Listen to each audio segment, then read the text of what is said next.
What happens when two 5-year-old boys outsmart their mafia kingpin father to save the one person who saw them as more than heirs to an empire? In the cold, calculated world of Lee Chi-soo, emotions are weaknesses and trust is a luxury no one can afford. But when Glory John, a Nigerian behavioral specialist, is framed and dismissed without trial, his twin sons don't cry or beg. They do something far more dangerous. They shut down their father's entire operation using his own security systems against him. This is not a story about redemption through tears. This is about power, prejudice, intelligence, and two children who learned that justice sometimes must be taken, not asked for. If you're ready for a story that will challenge everything you think you know about family, loyalty, and control, stay with us until the end. Don't forget to like, comment, and subscribe for more stories that break the mold. The guards flanked Glory John like silent shadows as she carried the single cardboard box down the marble hallway of the Hanamdong mansion. Her footsteps echoed in the vast space, each sound a reminder of the cold efficiency with which Lee Chi-soo dismantled anything he deemed a threat. 3 months of her life folded neatly into recycled cardboard. 3 months of progress with two boys who had finally started to trust someone. All of it ending because her access card had been used to breach a restricted area. An area she had never entered. A crime she didn't commit. But Lee Chi-soo didn't deal in explanations or trials. He dealt in risk elimination. Heron and Heyman stood in the doorway of their playroom, watching. They didn't cry. They didn't call out to her. 5 years old and already trained not to show weakness. Heron's small hands gripped the doorframe, knuckles white with tension. His face was eerily blank, the same expression his father wore when making calculated decisions. Heyman stood slightly behind his twin, jaw clenched so tight Glory could see the muscle jumping beneath his skin. She had taught them to read body language, to observe, to think before reacting. They were doing exactly that now. Glory slowed as she passed them, meeting Heron's eyes first, then Heyman's. She wanted to say something. Wanted to tell them this wasn't fair, that they deserved better than a world where people disappeared without explanation. But the guards pressed closer, and she knew any word she spoke would be reported to their father. Instead, she gave them the smallest nod, the one they used during their sessions when they had worked through a difficult problem correctly. Heyman's hands curled into fists at his sides. Heron's eyes narrowed fractionally. Then she was past them, moving toward the front entrance where a car waited to take her away from the only place in Seoul where she had felt like her work mattered. The head of security, a stone-faced man named Kong, held open the front door. Your final payment will be transferred within 24 hours. You signed a non-disclosure agreement. Mr. Lee expects you to honor it. Glory stopped at the threshold and looked back at the mansion. Somewhere in the upper floors, Lee Chi-soo was probably watching this on security monitors, ensuring the contamination was properly removed from his sterile empire. Tell Mr. Lee, she said quietly, that his sons will remember this day. Kang's expression didn't change. Is that a threat? It's an observation. I'm a behavioral specialist. It's what I do. She walked out into the October air without waiting for a response. The car door closed behind her with a soft, final click. As the driver pulled away from the mansion, Glory didn't look back. She had learned long ago that looking back only made leaving harder. She had left Nigeria, left her family, left everything familiar to build something new in a country that still looked at her dark skin with suspicion and curiosity in equal measure. She had thought, briefly, that the Lee household might be different. That two boys who had been raised in isolation and cold efficiency might benefit from someone who saw them as children first, heirs second. She had been wrong about the staying, but she hadn't been wrong about the boys. Inside the mansion, Heron released the doorframe and walked calmly to the playroom window that overlooked the front drive. Heyman followed, his breathing still uneven with suppressed emotion. They watched the black car disappear down the tree-lined street. Appa is wrong, Heyman said quietly. His Korean was perfect, but his voice carried the tremor of someone fighting tears. Miss Glory didn't do it. I know, Heron replied. His tone was flat, analytical. Her micro-expressions were wrong. When people lie about serious things, their eye contact patterns change. Hers didn't. Then why did Appa fire her? Because someone used her card. And Appa doesn't investigate. He eliminates variables. Heyman turned away from the window. At 5 years old, he was already tall for his age, but in this moment he looked small. Lost. We should tell him. Tell him what? That we observed her behavior? He'll say we're children who don't understand adult matters. Then what do we do? Heron was quiet for a long moment. His mind worked the way it always did when faced with a problem, systematically breaking down each component into manageable pieces. Their father had taught them this, had drilled into them that emotion was the enemy of clear thinking. But Glory had taught them something else. She had taught them that observation without empathy was just data collection. That understanding why people behaved certain ways was as important as noticing that they did. We find proof, Heron said finally. How? The same way Apple would. We investigate. Heyman looked at his brother with wide eyes. We're 5. And we live in a house with more security cameras than some government buildings. We know where the backup servers are. We know Appa's patterns. We know when the security team changes shifts. Miss Glory said we should never use information to hurt people. We're not hurting anyone. We're finding truth. Heron turned from the window, his young face set with determination that looked disturbingly similar to their father's. Miss Glory also said that justice doesn't happen by accident. Sometimes you have to make it happen. She was talking about social systems and fairness in education. Same principle. Heyman hesitated, then nodded slowly. What do we do first? We wait until tonight, when Appa is in his study doing the Wednesday finance calls. Security monitors from a single station during those calls because he doesn't like multiple people seeing his screen. And then we access the hallway footage from the day of the breach. The system keeps rolling backups for 30 days before archiving. If someone used Miss Glory's card, the cameras will show who. What if Appa already checked? He didn't. If he had checked and found nothing suspicious, he would have investigated further. The fact that he fired her immediately means he accepted the access log at face value. He saw the timestamp and the card number and made a decision. Heyman processed this. Their father had always told them that thorough investigation was essential in business. But he had also told them that sometimes swift action was more valuable than perfect information. Apparently, when it came to household staff, Chisu chose speed over thoroughness. This is risky, Heyman said. Yes. If we're caught. We won't be. We've been watching the security systems for months. We know how they work. This was true. While other children their age played with toys, Heron and Heyman had spent their time observing, learning, understanding the machinery of their father's empire from the inside. Not because they were forced to, but because in a house where everyone was either an employee or a potential threat, knowledge was the only real security. Glory had been the first person who didn't treat them like miniature adults or porcelain dolls.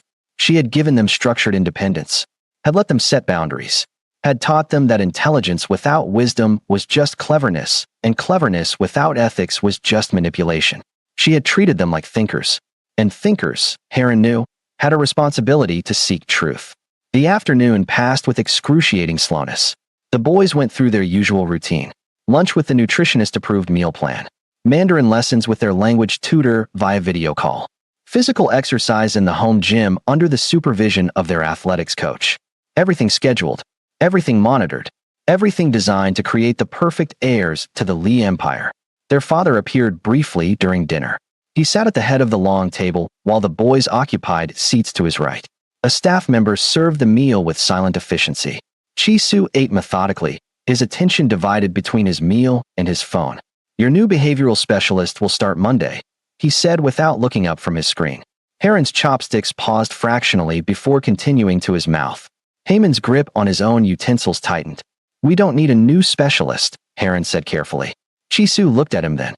His gaze was not unkind, but it was clinical. Assessing. Your progress requires continued professional guidance. Miss Glory was providing that guidance effectively. Miss Glory was a security risk. Based on what evidence? The question came from Heyman, whose voice carried more emotion than was wise. The room temperature seemed to drop several degrees. The staff member refilling water glasses moved a step back, sensing the shift in atmosphere. Chisu set down his phone. Based on evidence you are too young to understand. We understand access logs and timestamp data, Heron said. We understand that correlation doesn't equal causation. We understand that people can be framed, Heyman added.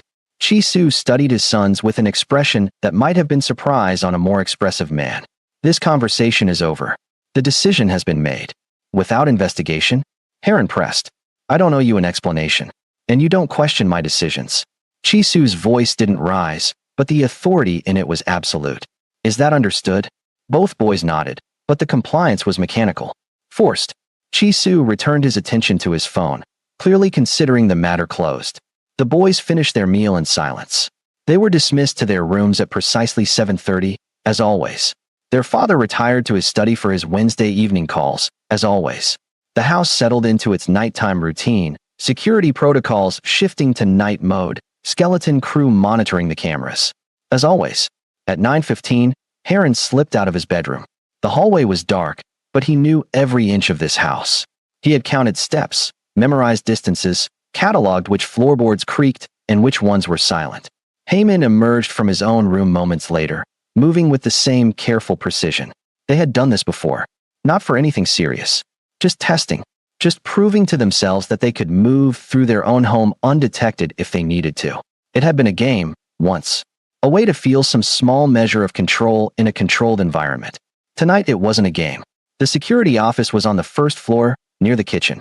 During night shift, only one guard monitored the feeds while the others patrolled the grounds.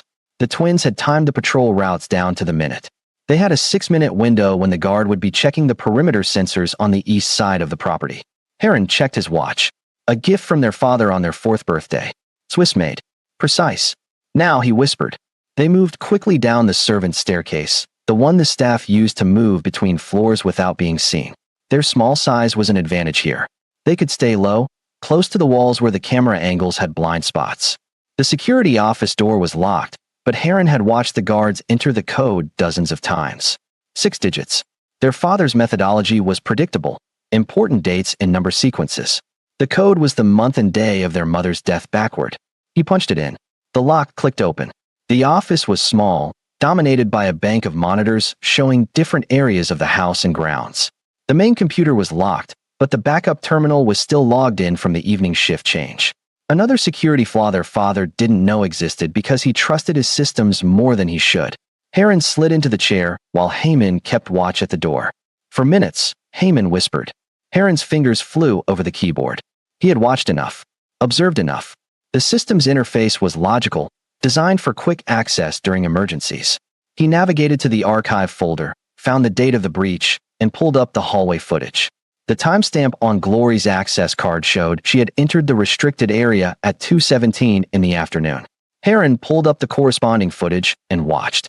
The hallway was empty. He fast-forwarded. At 2:16, a figure appeared. But it wasn't Glory. It was Seo Mayunga, the head housekeeper. A woman who had worked for the Lee family for 8 years. A woman their father trusted implicitly. She swiped a card. The restricted door opened. She entered. Heron's hands froze on the keyboard. His mind raced through the implications. What is it? Heyman whispered urgently. It wasn't Miss Glory. It was Seo Mayunga. Using Miss Glory's card. How did she get Miss Glory's card? Probably cloned it. Security cards can be duplicated if you have access to the encoding equipment. Heron was already navigating to another folder. We need to copy this. We need proof. 2 minutes, Heyman warned. Heron grabbed a USB drive from the drawer where the guards kept them for transferring reports. He copied the footage file, his heart hammering in his chest in a way that was both terrifying and exhilarating. This was what their father did. This was how you fought back against injustice in a world where money and power made the rules. You found the truth. You gathered evidence. You struck with precision. The file transfer completed with 20 seconds to spare. Heron ejected the drive, cleared the computer's recent activity log, and slipped out of the office with Heyman right behind him. They made it back to the servants' staircase just as the guard's footsteps echoed in the corridor. They pressed themselves against the wall, barely breathing, as he passed by without noticing. Back in Heron's room, they examined the USB drive like it was a weapon. Which, in a way, it was. Now what? Heyman asked. We show Appa. Heron shook his head slowly. If we show him, he'll know we broke into the security office. He'll know we accessed restricted footage. We'll be punished. But Miss Glory will be cleared. Maybe. Or maybe he'll say we're too young to understand what we saw. Or that we tampered with the footage. Heyman's face fell. So we did this for nothing? No. Heron's mind was working through scenarios, possibilities, outcomes. We did this to know the truth. Now we need to decide what to do with it. Miss Glory said the truth should always come out. She also said timing matters. That speaking truth to power requires strategy, or you just get crushed. The boys sat in silence, the weight of their discovery pressing down on them. They had proof their father was wrong. Proof that he had fired an innocent person based on incomplete information. Proof that someone he trusted was actually betraying him. But they were 5 years old, in a world that didn't listen to children. In a house where their father's word was absolute law. We need a bigger move, Heron said finally. What do you mean? Appa only respects power. Evidence isn't enough. We need to force him to listen. How do we force Appa to do anything? Haman gestured helplessly at the world beyond their room, at the empire their father had built through ruthlessness and control. Heron looked at his brother with eyes that held too much calculation for a 5-year-old. We use what we know. We've been watching this house. We understand how it works. The security systems, the backup protocols, the redundancy procedures. You want to hack something? Not hack. Override. Using Appa's own systems. The biometric backups require family DNA authorization. We're family. Haman stared at his twin. You're talking about shutting down the house security. No, I'm talking about taking control of it. Temporarily. Just enough to make Appa understand that we're not children to be dismissed. That we have evidence. That he needs to listen. That's insane. That's power. Heron's voice was steady. Miss Glory said we should never use our intelligence to hurt people. But she also said that sometimes systems are unjust, and waiting for them to fix themselves is just accepting injustice. She was talking about government policy and social reform. Same principle, Heron repeated. Haman was quiet for a long moment, his 5-year-old mind wrestling with concepts that most adults struggled to navigate. Right and wrong, justice and consequences, loyalty and risk. Finally, he nodded. What do we need to do? Over the next 2 days, the twins moved with careful precision. They maintained their normal routines, gave no indication that anything had changed. But in the spaces between lessons and meals and supervised activities, they were working. Heron had spent months observing the security system's architecture. He knew that their father had installed a redundancy protocol after a system failure 2 years ago. If the primary security network went down, the backup could be activated using biometric authorization from family members. It was designed as a failsafe, a way to maintain control even during catastrophic system failure. Chisu had never imagined his own sons might use it against him. The boys had access to the house's secondary computer room, a space used for data backup and system maintenance. It was technically off-limits, but the door lock was a simple keypad, and they had learned the code by watching the IT technician during his monthly maintenance visits. Saturday evening, while their father was hosting a dinner meeting in his private dining room with associates, Heron and Haman slipped into the computer room. The backup terminal was more complex than the security office computer, but Heron had studied the interface during their previous unauthorized visits. He navigated to the override protocols, following the menu trees with methodical precision. The system prompted for biometric authorization. Heron pressed his thumb to the scanner. The machine beeped. Verified. Lee Heron. Family authorization accepted. A menu of options appeared. Heron selected System Lockdown with Administrative Override. Another prompt. Confirm action. This will transfer primary security control to backup protocols. Primary system access will be suspended until authorization is restored. Heron looked at Haman. Last chance to back out. Haman's jaw was set. Do it. Heron clicked confirm. For 5 seconds, nothing happened. Then, throughout the mansion, every electronic lock engaged simultaneously. Security monitors switched from live feed to looped footage from the previous week. Access cards stopped functioning. The main gate locked down. Even the internal doors between wings of the house sealed.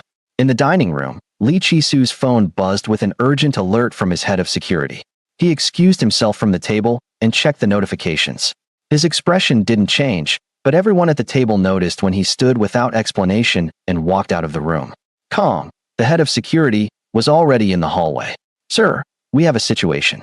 The entire security network just locked down under backup protocol. I can't override it from my terminal. Who authorized the override?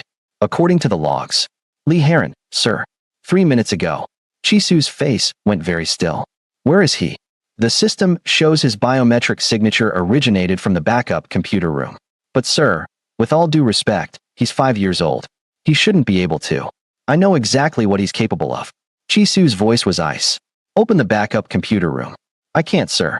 All the electronic locks are engaged. We're locked out of our own security system.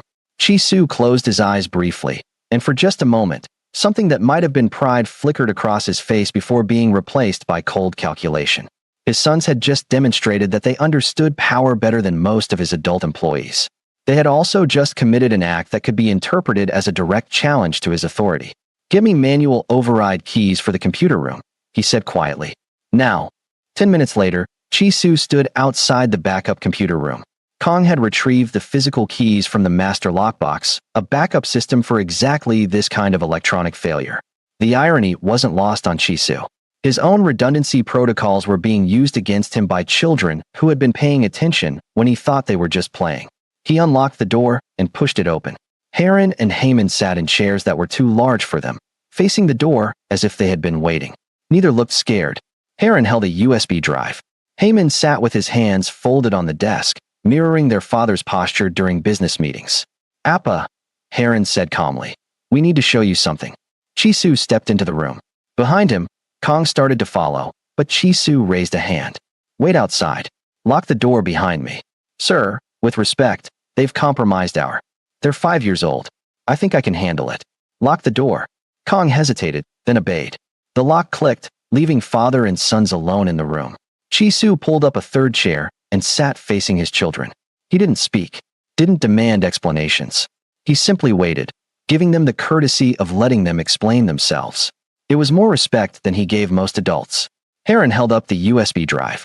"You fired Miss Glory because her access card was used to breach a restricted area. But Miss Glory didn't use her card. Someone else did." He plugged the drive into the terminal and pulled up the footage. Chi-Su watched in silence as Co. Myunga appeared on screen, using a cloned access card to enter the restricted hallway.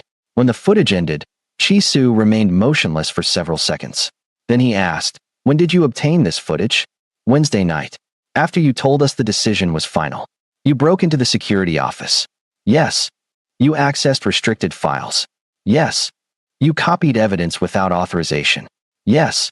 Heron's voice didn't waver. "Because you wouldn't listen to us when we said Miss Glory was innocent. You told us we were too young to understand. So we found proof." Chi-Su leaned back in his chair. "And the system locked down?" "We needed you to pay attention," Heyman said quietly. "You only listened to power. So we showed you we have it. By hijacking my security network. By using the protocols you installed. The same way you use every available resource to achieve your objectives. You taught us that. You taught us to be strategic. To be thorough. To never accept defeat when we have the means to fight back." Chi-Su looked at his sons with an expression that was difficult to read. "You understand that what you've done could be considered a direct challenge to my authority." "We understand that what you did was unjust," Heron replied. "And we understand that sometimes justice has to be forced. Miss Glory taught us that. Miss Glory taught you to commit corporate espionage and system infiltration. Miss Glory taught us to think for ourselves. To question authority when authority is wrong. To use our intelligence ethically." Heron met his father's eyes without flinching. "We're using it now. Ethically. To correct an injustice." The room was silent except for the hum of the servers. Chi-Su studied his sons, seeing perhaps for the first time the consequences of raising children in an empire built on control and calculation. They had learned his lessons too well. They had become exactly what he was shaping them to be: ruthlessly intelligent, strategically minded, willing to take extreme action to achieve their objectives. The only difference was that they had developed something he had deliberately suppressed in himself: a sense of justice that went beyond personal gain. "Restore my security network," Chi-Su said finally. "Will you investigate Co. Myunga?" Heron asked. "That's not your concern. It is our concern. If we restore your network and you do nothing, then we've just learned that evidence doesn't matter. That truth doesn't matter. That power without justice is just tyranny." Chi-Su's jaw tightened. "You're 5 years old. You don't lecture me about justice. We're 5 years old who just shut down your entire operation," Heyman said softly. "Maybe you should listen." The words hung in the air like a blade. Chi-Su could crush this rebellion with a word. Could have the boys confined to their rooms. Could fire every staff member who had failed to prevent this. Could dismantle every bit of independence they had fought for. But doing so would teach them that might made right. That power was its own justification. That the strong could do whatever they wanted to the weak. And somewhere in the cold, calculated machinery of his mind, Li Chi-Su recognized that those lessons would create monsters. "I will investigate Co. Myunga," he said finally. "Thoroughly. If she is guilty of what this footage suggests, she will be dealt with. If there are others involved, they will be dealt with. This breach goes beyond one employee's access card." "And Miss Glory?" Heron pressed. "What about her? She was wrongly terminated. She deserves an apology. And her job back." Chi-Su's expression hardened. "I don't apologize." "Then you don't deserve our loyalty," Heyman said quietly. The words landed like a physical blow. Chisu stared at his younger son, seeing the determination in his 5-year-old face, and understood that he was at a crossroads. His children were offering him a choice: evolve or lose them. Not physically. They would still be here, still living in this mansion, still bearing his name. But they would stop trusting him, stop believing in him, stop seeing him as anything more than a tyrant to be endured until they were old enough to escape. "I'll speak with Miss Glory," Chisu said. "I'll review the situation." "That's not good enough," Heron replied. "We need guarantees. We need to know that this won't happen again, that you won't just eliminate people based on incomplete information. I don't give guarantees to 5-year-olds who hijack my security systems. Then we'll keep the system locked down until you do." Chisu stood abruptly. The chair scraped against the floor with a harsh sound. He walked to the window, looking out at the grounds of his estate, at the empire he had built through ruthlessness and calculation. His sons had just beaten him at his own game. They had identified a weakness in his systems and exploited it. They had gathered intelligence, planned an operation, and executed it flawlessly. They had leveraged their position to force a negotiation. They had done exactly what he would have done, and they had done it for something other than personal gain. They had done it for someone else. For a woman who had treated them with kindness and respect. For a principle that went beyond profit and power. It should have made him angry. Instead, it made him something he hadn't felt in years: uncertain. "What do you want?" he asked without turning around. Heron and Heyman exchanged glances. They had discussed this possibility, had prepared for this moment. "We want Miss Glory reinstated," Heron said, with a full apology and acknowledgement that she was wrongly accused. "We want CO Mayunga and anyone else involved in the frame-up to face consequences. And we want a new security protocol." "What protocol?" "Dual authorization for any household staff terminations. If you want to fire someone, you have to present evidence to an independent reviewer. No more eliminating people because they're convenient scapegoats." Chisu turned to face them. "You're demanding I give up unilateral control of my own household.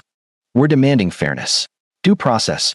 The same things you tell your business partners they can expect when dealing with you." Heron's voice was steady. "You can't build an empire on trust and then deny that same trust to the people who serve you. Those are very pretty words. They're Miss Glory's words. But they're also true." Chisu walked back to his chair and sat down. He looked at his sons for a long moment. These two small boys who had somehow managed to corner him in a negotiation. If anyone else had tried this, they would have disappeared. But these were his children, his legacy. And he was realizing, perhaps too late, that legacy was more than just teaching them to be strong. It was teaching them what to be strong for. "I'll agree to your terms," he said quietly. "On one condition." "What condition?" "You never pull something like this again. You never override my security systems. You never access restricted areas without authorization. You never take unilateral action that compromises this household's safety." He leaned forward, his eyes hard. "You think you're fighting for justice. But what you've actually done is create a vulnerability that could be exploited by people much more dangerous than your father. Do you understand that?" Heron nodded slowly. "We understand. Do you? Because next time someone wants to hurt this family, they'll know that 2 5-year-olds managed to lock down the entire security network. They'll study how you did it. They'll look for similar weaknesses. You've just painted a target on yourselves." Heyman's face paled slightly. "We didn't think about that." "No. You thought about being right. About proving a point. You thought like children playing at being adults." Chisu's voice softened fractionally. "You're smart. Smarter than you should be. But intelligence without experience is dangerous. Especially in our world." "Then teach us," Heron said. "Teach us how to think like you without becoming like you. Teach us how to be strong and just. How to use power responsibly." Chisu was quiet for a moment. "I don't know if I can teach you that. I'm not sure I know how to do it myself." The admission hung in the air, raw and honest. For the first time in their lives, the boys saw their father as something other than an impenetrable force. They saw him as a man who had built an empire on ruthlessness because it was the only way he knew how to protect what mattered. A man who had lost their mother to violence and had decided that control was the only answer to chaos. A man who was alone in his own house because trust was a luxury he could no longer afford. "Miss Glory could teach you," Heyman said quietly. "If you let her."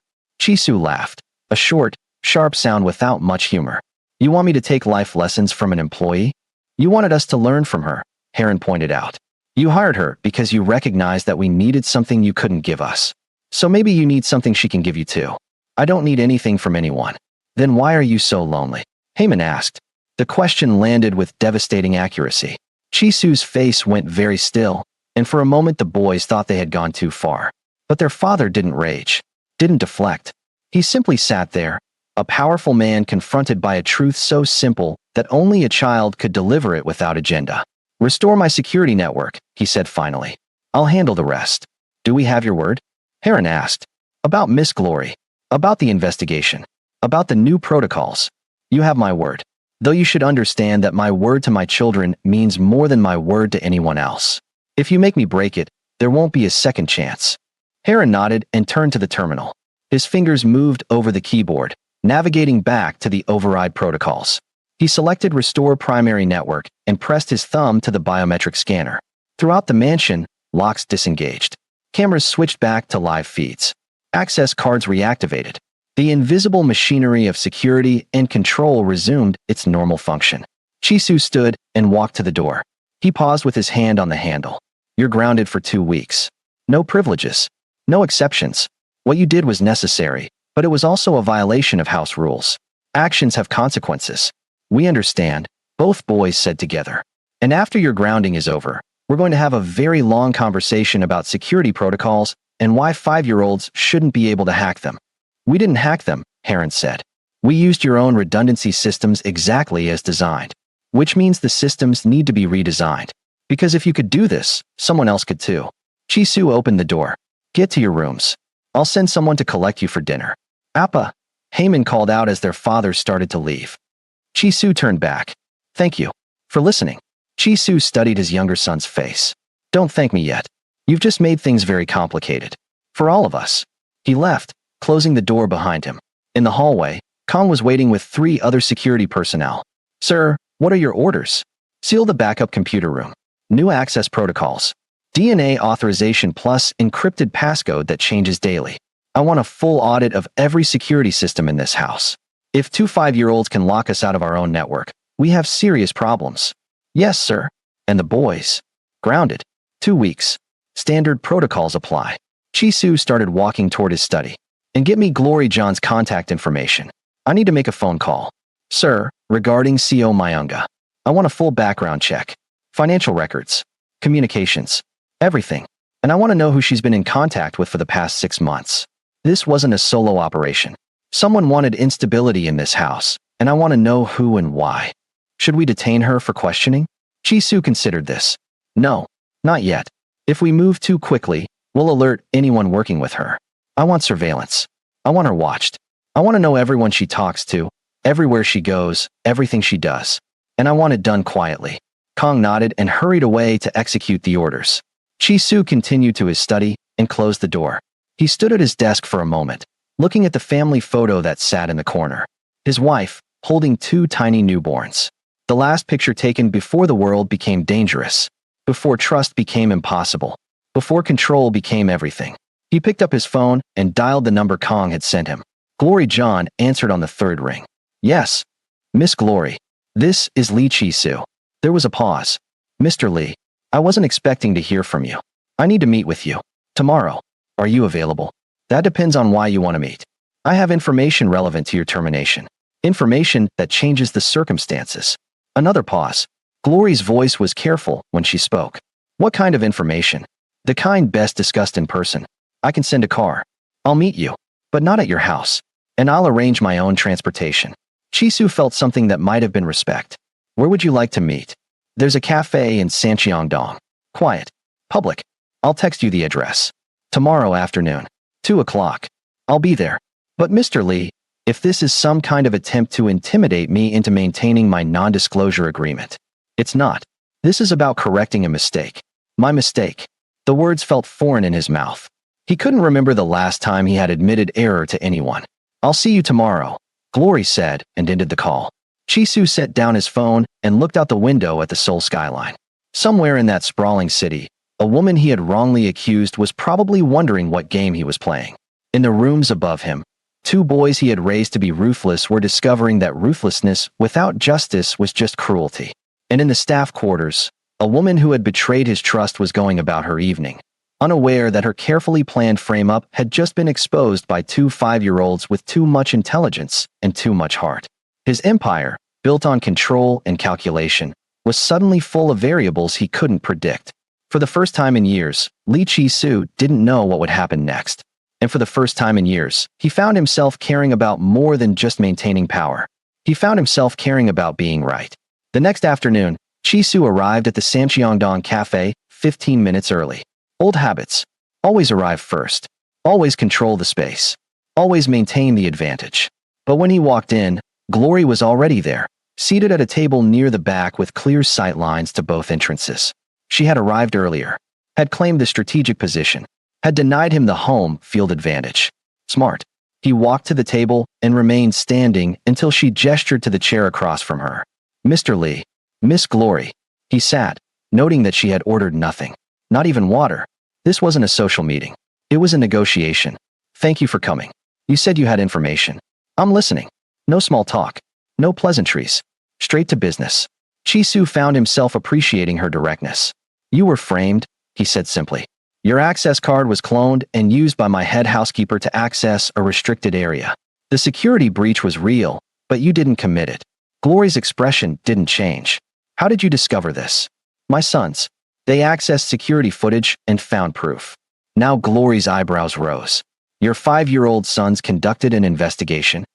They broke into my security office, accessed restricted files, found the relevant footage, and then locked down my entire security network until I agreed to review the evidence. Chi-soo allowed himself a thin smile. Apparently, they learned more from you than I realized. I taught them to think critically and question authority. I didn't teach them corporate espionage. No, they learned that from me. You taught them why it might be necessary. An interesting combination. Glory leaned back in her chair, studying him. So you've discovered I was wrongly terminated. Is that supposed to make me grateful? Am I supposed to accept an apology and go back to work as if nothing happened? No. You're supposed to negotiate. Negotiate what? Terms under which you might consider returning. If you're interested. Glory was quiet for a long moment. Outside, Seoul moved at its relentless pace. Inside, two people sat across from each other, each assessing the other's position and leverage. I'm listening, Glory said finally. I'm offering a consultancy contract, not an employment relationship.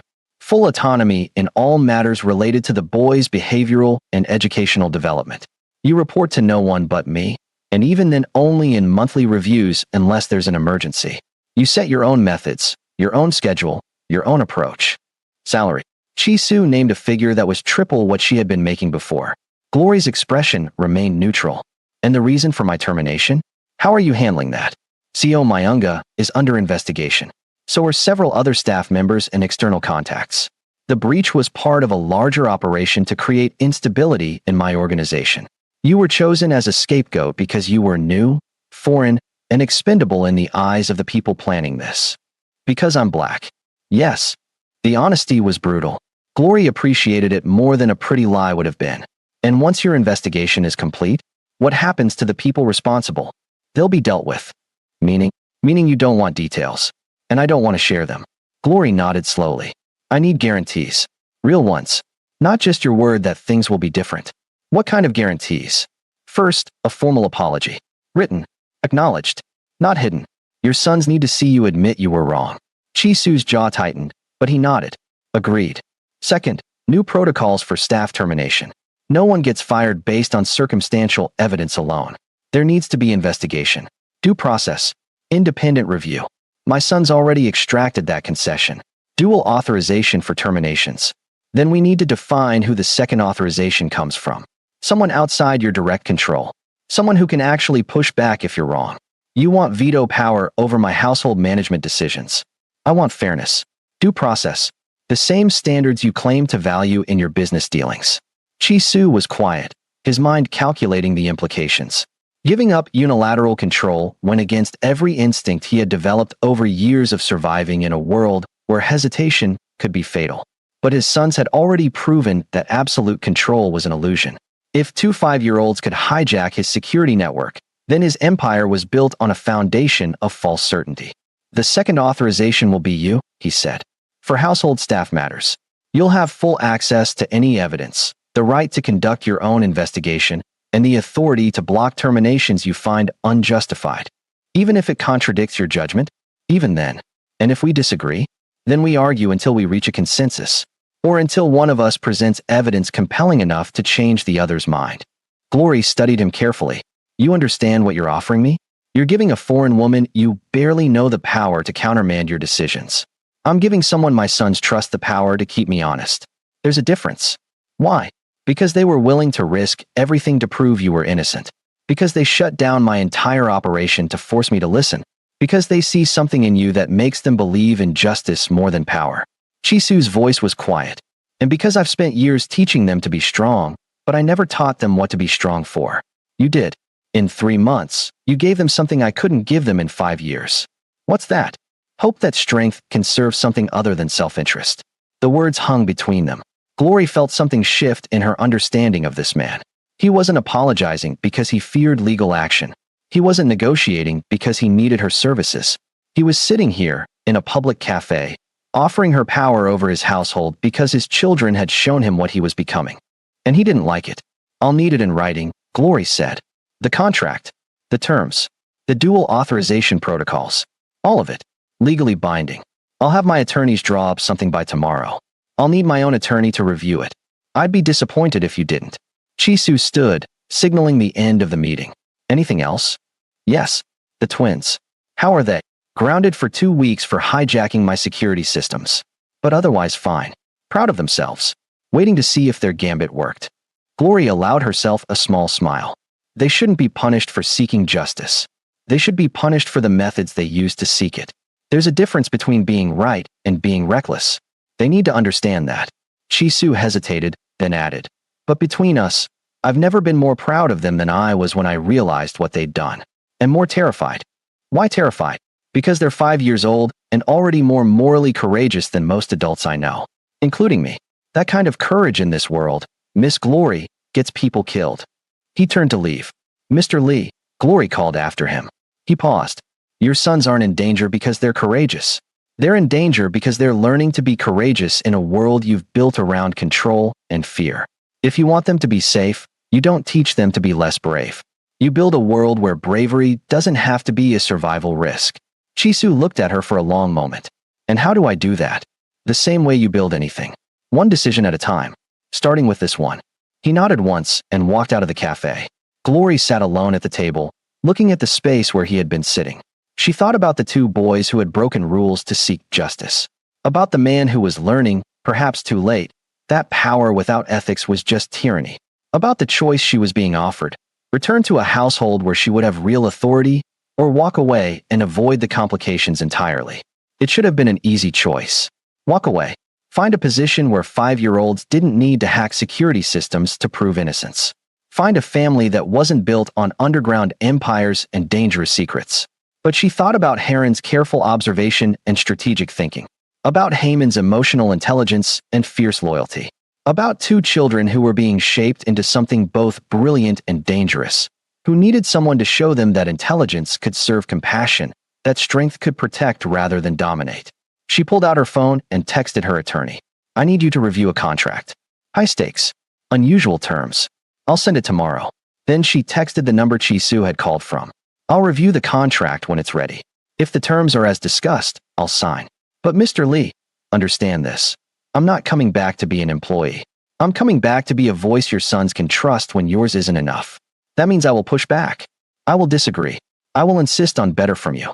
If you can't handle that, don't waste my time with contracts. The response came 3 minutes later. I wouldn't want it any other way.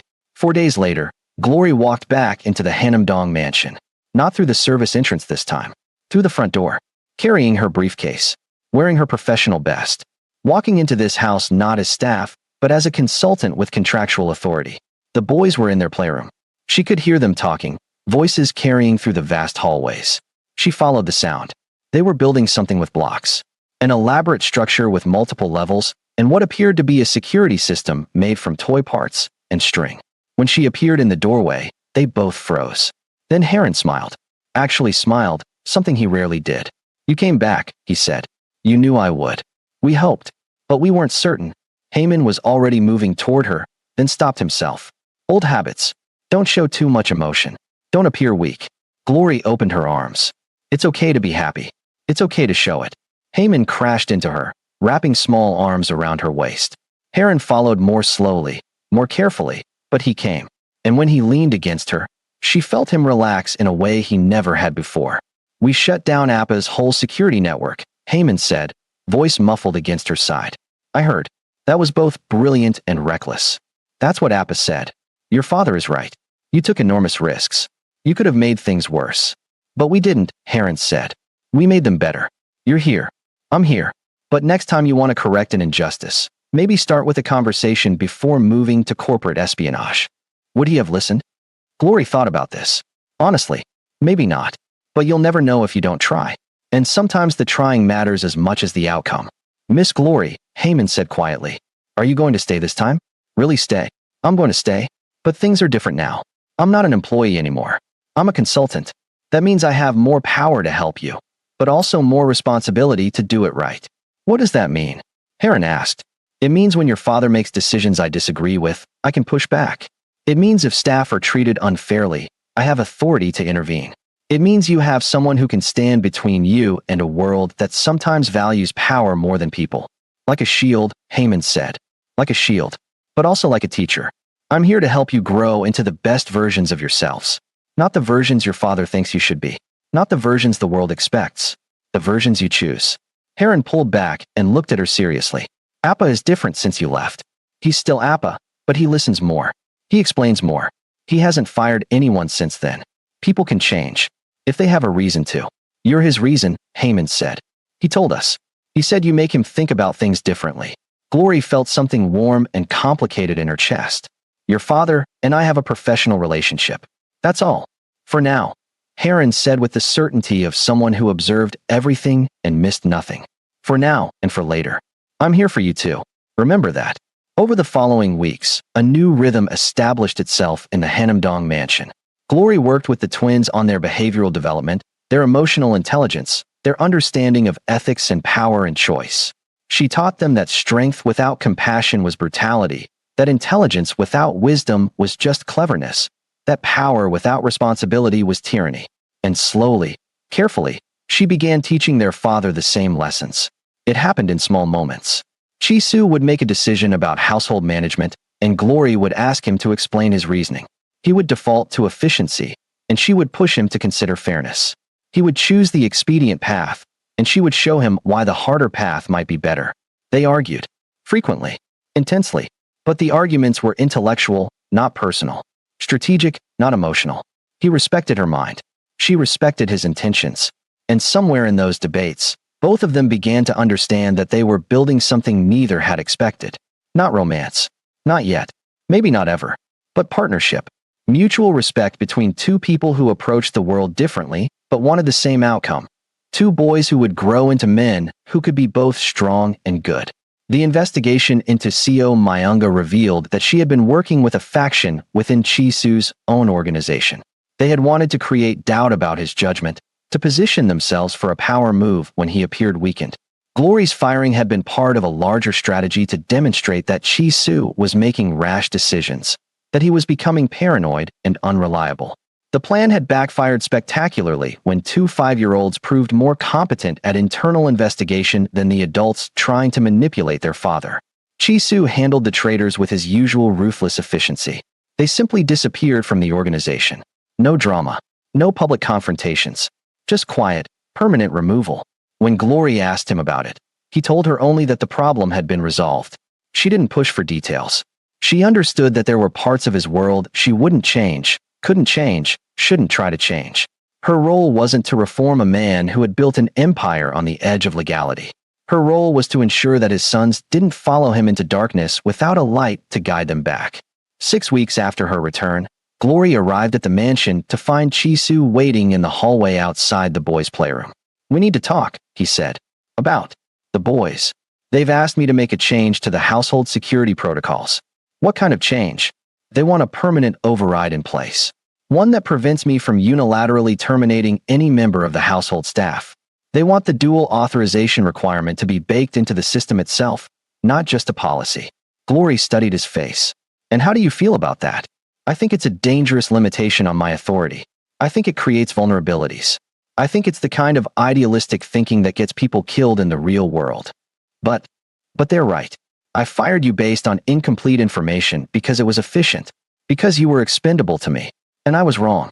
If the system had forced me to slow down, to investigate, to justify my decision to someone else, I wouldn't have made that mistake. So you're agreeing to their request? I'm implementing it tomorrow. The system will require dual biometric authorization for any staff termination. Mine and yours. No exceptions. No overrides. Glory felt something shift. This wasn't a small concession. This was a fundamental change in how Chisu operated. Why are you telling me this? Because I want you to understand what you've done. You've come into my house and convinced my children that fairness matters more than efficiency, that justice matters more than power, that people deserve due process even when it's inconvenient. Chisu's voice was quiet. You've made them better than me, and you've made me want to be better than I am. Mr. Lee, Chisu, when we're alone, you can call me Chisu. The permission felt significant, intimate in a way that had nothing to do with romance and everything to do with trust. Chisu, Glory said carefully, I didn't come here to change you. I came here to help your sons. You've done both, whether you meant to or not. He looked toward the playroom where the boys were working on something, voices bright with excitement. They're 5 years old, and they've already learned that sometimes you have to fight for justice, that sometimes the people in power are wrong and need to be challenged, that intelligence without ethics is just manipulation. Those are good lessons. They're dangerous lessons. In my world. Then maybe it's time to change your world. One decision at a time. Like someone once told you. Chisu smiled faintly. You're relentless. I'm effective. There's a difference. Not as much as you think. He started to walk away, then paused. Thank you. For coming back. For giving them something I couldn't. What's that? A reason to believe the world can be better than it is. He left before she could respond. Glory stood in the hallway, feeling the weight of what was happening in this house. Two boys learning to be both strong and just. A man learning that power without ethics was just tyranny. A household slowly transforming from a fortress of control into something that might, someday, feel like a home. She walked into the playroom. The twins looked up from their project. Miss Glory, Heron said, we're building a new security system. One that requires multiple people to authorize important decisions. Want to help? Glory smiled and sat down on the floor beside them. Show me what you've got so far. As she helped them build their toy security system, she thought about the real one being implemented tomorrow. About two 5-year-old boys who had shut down their father's empire to prove a point about justice. About a man who was learning, slowly and painfully, that strength without compassion was just cruelty. The road ahead wouldn't be easy. Chisu would struggle with giving up control. The boys would continue to test boundaries and challenge authority. The world they lived in would keep pressing them to choose power over people, efficiency over fairness, survival over ethics. But in this moment, building a toy security system with two brilliant children who believed in justice, Glory allowed herself to hope that change was possible. That even in the coldest empires, warmth could take root. That even the most ruthless men could learn to be better if someone cared enough to show them why it mattered. Miss Glory, Heyman said, looking up at her with eyes that held too much wisdom for 5 years old. Do you think Appa will really change? Or is he just pretending because we forced him to? Glory thought about this carefully. These boys deserved honesty, even when it was complicated. I think your father is trying, she said finally. Trying is different from pretending. Pretending is when you do something to make people think you've changed without actually changing. Trying is when you're genuinely working to be different, even when it's hard. Even when you fail sometimes. How do we know which one he's doing? Heron asked. Watch what he does when no one is forcing him.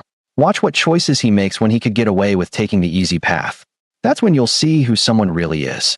Not in the grand gestures, but in the small decisions when they think no one important is watching. The boys nodded, processing this. Outside, Seoul continued its endless rhythm. Inside the Hanamdong mansion, 3 people worked together to build something fragile and hopeful. A model of how the world could work if people in power chose fairness over expedience, if intelligence served compassion instead of just self-interest, if strength protected instead of dominated. It was just a toy. Just blocks and string and childish optimism. But sometimes the most important revolutions start small. Sometimes they start with 2 5-year-old boys who believe justice was worth fighting for. Sometimes they start with one person who cared enough to teach them why.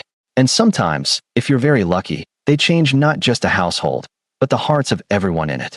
If this story moved you, challenged you, or made you think differently about power, family, and justice, Please like this video, leave a comment sharing your thoughts, and subscribe for more stories that refuse to follow the usual scripts. Because sometimes the most powerful stories are the ones that show us not what is, but what could be if we're brave enough to demand better.